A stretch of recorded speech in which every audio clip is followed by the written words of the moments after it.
जब पुलिस उसको इंसाफ दिलवाने में नाकामयाब रही, तब भूत ने दिलवाई कातिल से गवाही। कहानी अमेरिका के एक ऐसे मर्डर की जिसमें पुलिस से लेकर कोर्ट तक ने माना कि इस केस को एक आत्मा ने सॉल्व किया।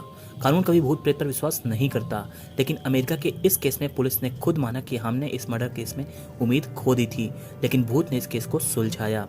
तो कैसे सुलझी ये मर्डर मिस्ट्री, आइए जानते हैं इस वीडियो में। टेरेसिटा बासा नामक लड़की, जिसका जन्म फिलीपींस में हुआ, स्कूल की पढ़ाई खत्म करने के बाद हायर एजुकेशन के लिए उसने अमेरिका को चुना। माता पिता की ओर से उसे अनुमति मिल गई। टेरेसिटा अमेरिका के शिकागो शहर पहुंची। यहाँ उसने म्यूजिक में मास्टर्स की पढ़ाई की। म्यूजिक में मास्टर्स करने के बाद उसने मेडिकल की तरफ अपना रुख किया और रेस्पिरेटरी थेरेपिस्ट के तौर पर पढ़ाई पूरी करके हॉस्पिटल में काम करने लग गई। टेरेसिटा की उम्र 47 हो गई थी, लेकिन उसने अभी तक शादी नहीं की थी। उसके कई बॉयफ्रेंड रह चुके थे, लेकिन किसी से शादी की बात नहीं बनी। इसके बावजूद वो अपने सिंगल लाइफ में बहुत खुश थी। 21 फरवरी 1977 शाम के करीब 7 बजे टेरेसिटा ने अपने एक दोस्त रूथ रॉय को फ़ोन किया। बात करते करते उसने बताया कि उसके घर पर एक गेस्ट आने वाला है। इतना बताकर उसने फ़ोन कट कर दिया। अपने दोस्त का फ़ोन काटने के तकरीबन 1 घंटे बाद 8 बजे टेरेसिटा के अपार्टमेंट में धुआं निकलता दिखाई दिया। पड़ोसियों ने ये सब देखा और तुरंत ही सोसाइटी के वॉचमैन को इन्फॉर्म किया। वॉचमैन ने फायर ब्रिगेड को सूचना दी। फायर ब्रिगेड मौके पर पहुंची। अपार्टमेंट में घुसने पर देखा तो वहां आग लगी हुई थी। आग पर काबू पाया गया। आग बुझने पर उन्होंने ड्राइंग रूम में देखा कि कारपेट पर एक लड़की पड़ी है, जिसके शरीर पर कोई कपड़ा नहीं है। साथ ही उसका आधा शरीर भी जल चुका है। जिस हालत में उस लड़की की बॉडी थी, उससे एक बात तो साफ हो गई थी कि यह हत्या का मामला है। पुलिस को तुरंत इन्फॉर्म किया गया। पुलिस ने बॉडी को कब्जे में लेकर पोस्टमार्टम के लिए भिजवाया। पुलिस को एक बात तो क्लियर हो गई थी कि पहले इसकी हत्या की गई और फिर इसे जलाने की कोशिश में घर में आग लग गई। पोस्टमार्टम रिपोर्ट में पता चला कि उसके साथ रेप नहीं हुआ, अपराधी ने सिर्फ उसकी जान ली है। टेरेसिटा के माता पिता भी शिकागो पहुंचे। पुलिस ने उनसे पूछताछ की, साथ ही टेरेसिटा के दोस्तों के बारे में पूछा। इधर पुलिस पूछताछ कर रही थी और उधर जब पुलिस ने घर की तलाशी ली तो उन्हें टेरेसिटा के कमरे से एक लेटर मिला। लेटर में लिखा था, get theatre ticket for AS. Police को ये एक सुराग तो मिल गया था, लेकिन सबसे बड़ी गुत्थी यही थी कि ये एएस कौन है। डिटेक्टिव की मदद ली गई, लेकिन फिर भी पुलिस के हाथ कुछ नहीं लगा। जांच करते करते कई महीने बीत गए, लेकिन पुलिस को अभी तक कुछ भी पता नहीं चला। तभी इस केस में एक नया मोड़ आया। पुलिस ने जिस डिटेक्टिव मिस्टर जो एस्चुएला को यह केस सौंपा था, उनको अपने टेबल पर एक नोट पड़ा मिला। इस नोट में लिखा था, टेरेसिटा मर्डर केस का एक गवाह है जिसका नाम है जोसे। पेशे से डॉक्टर डिटेक्टिव जोसे के पास गए और मामले के बारे में पूछा। जोसे ने बताया, मेरा इस केस में कोई ताल्लुक नहीं है और ना ही मैं टेरेसिटा को जानता हूँ, लेकिन मेरी वाइफ कुछ समय से बहुत अजीबोगरीब हरकत कर रही है। वह नींद में बड़बड़ाती रहती है, अचानक से उसकी आवाज़ भी बदल जाती है। एक दिन मेरी पत्नी इसी तरह बदली हुई आवाज़ में नींद में जोर जोर से कुछ बोल रही थी। थोड़ी देर बाद वो जोर जोर से मेरा नाम लेने लगी और कहने लगी, मेरा कत्ल हुआ है और जिसने मेरा कत्ल किया है उसका नाम एलन सॉरी है। वो मेरे घर पर टीवी ठीक करने आया था। उसने मुझे मारा पीटा और मेरी हत्या कर दी। ये सब कुछ हत्या की साजिश ना लगे, इसलिए उसने मेरे सारे कपड़े उतार दिए, जिससे देखने पर लगे कि मेरा रेप हुआ है। फिर उसने मुझसे कहा, आप इस बारे में पुलिस और डिटेक्टिव को बताएं ताकि मुझे इंसाफ मिल सके। ये सब कहने के बाद मेरी पत्नी शांत हो गई। मैंने इस चीज़ को सीरियसली नहीं लिया और इग्नोर कर दिया। अगले दिन फिर वही हुआ।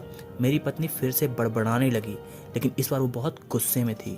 गुस्से में उसने मुझसे कहा, मैंने तुम्हारी मदद मांगी, लेकिन तुमने मेरी कोई मदद नहीं की। ये तुमने अच्छा नहीं किया।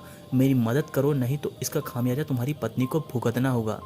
तब मैंने उससे बहुत हिम्मत करके पूछा कि तुम कौन हो और ये सब क्यों कर रही हो।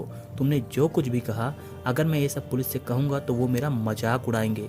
तुम मुझे कोई सबूत तो दो। फिर उसने मुझे बताया, एलन ने मेरी हत्या करने के बाद अलमारी से कुछ जेवरात चुराए थे। वो जेवरात उसने अपनी गर्लफ्रेंड को दिए हैं। वो गहने उसकी गर्लफ्रेंड के घर पर ही हैं। वो मेरे जेवरात हैं कि नहीं, इसकी शिनाख्त के लिए मैं तुम्हें अपने दोस्तों और माता पिता के नंबर दे रही हूँ, जो उन गहनों को पहचान लेंगे। अपनी पत्नी की ये हालत देख मैंने पुलिस को कांटेक्ट किया और उन्होंने मुझे आपसे मिलने को कहा। डिटेक्टिव और पुलिस ने मिलकर इसकी जांच शुरू की। पुलिस ने सबसे पहले यह पता करने की कोशिश की कि क्या सच में उस दिन कोई टेरेसिटा के घर टीवी ठीक करने आया था। तो पता चला सच में टेरेसिटा का टीवी खराब था। इस तरह ये तो पता चल गया कि डॉक्टर सच बोल रहा था। पुलिस ने एलन की तलाश शुरू की और जल्द ही वो पुलिस के हाथे चढ़ गया। पुलिस को पता चला कि एलन भी उसी हॉस्पिटल में काम करता था जहां टेरेसीटा करती थी। पुलिस ने एलन से उसकी गर्लफ्रेंड का पता पूछा। पुलिस गर्लफ्रेंड के पास पहुंची और उससे पूछा, क्या एलन ने तुम्हें कोई गिफ्ट दिया है? गर्लफ्रेंड ने हाँ में जवाब दिया और गिफ्ट भी दिखाया। पुलिस ने गहनों की पहचान के लिए टेरेसीटा के माता पिता और दोस्तों को बुलाया। सभी ने टेरेसीटा के जेवर पहचान लिए। गहने मिलने के बाद पुलिस ने एलन को गिरफ्तार करके पूछताछ शुरू की। एलन भी इस बात से हैरान था कि आखिर पुलिस उस तक कैसे पहुंची। एलन को कोर्ट में पेश किया गया। तब एलन के वकील ने कहा कि कोर्ट में आत्मा की गवाही कैसे मानी जा सकती है। एलन ने सिर्फ वहां चोरी की थी, उसने वहां पर कोई कत्ल नहीं किया। पुलिस के पास भी कत्ल का कोई सबूत नहीं था। पुलिस सबूत पेश नहीं कर पाई, इसलिए एलन को बरी कर दिया गया। एलन के बरी होने के बाद दोबारा डॉक्टर की पत्नी के ऊपर टेरेसीटा की आत्मा हावी हो गई और डॉक्टर को बताने लगी कैसे एलन ने उसको मारा था। डॉक्टर ने टेरेसीटा की आत्मा से कहा कि मैंने अपनी तरफ से तुम्हारी पूरी मदद की, लेकिन अब मैं मजबूर हूँ। डॉक्टर की ये बात सुनकर टेरेसीटा की आत्मा और नाराज हो गई और इस केस से जुड़े सभी लोगों को परेशान करने लगी। पुलिस ने दोबारा एलन को गिरफ्तार किया, लेकिन कोई सबूत ना होने के कारण दोबारा उसे बरी करना पड़ा।